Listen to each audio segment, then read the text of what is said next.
qu'il accumule. Et vous ne croyez pas que la fortune d'une entreprise comme Stellantis ne se fait pas d'abord et avant tout sur les ouvriers qui travaillent au quotidien, qui sont dans les usines, qui produisent des voitures.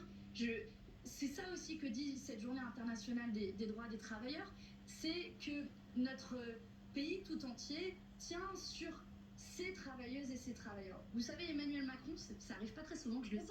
On parlera d'Emmanuel Macron et de la manière... Je vous citerai Emmanuel Macron après. Alors. Oui, on parlera d'Emmanuel Macron et de la manière dont vous avez qualifié aussi ses engagements à l'échelle européenne. Revenons tout de même d'abord sur l'image de la journée. L'une des images de la journée, c'est bien sûr, vous me voyez venir, l'exfiltration de Raphaël Glucksmann, tête de liste PS Place Publique, qui a donc été obligé de quitter la manifestation à Saint-Étienne sans avoir pu défiler, après avoir subi des jets de peinture.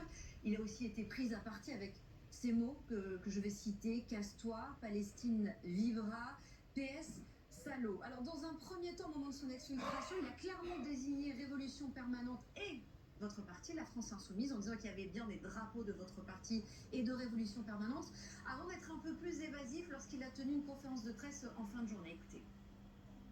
Moi, je dis que quand on utilise la violence verbale, ça se traduit toujours à un moment donné par de la violence physique. Et donc, ce que je lui dis, c'est d'arrêter cette brutalisation du débat public. C'est d'arrêter d'utiliser la violence verbale. Et il parle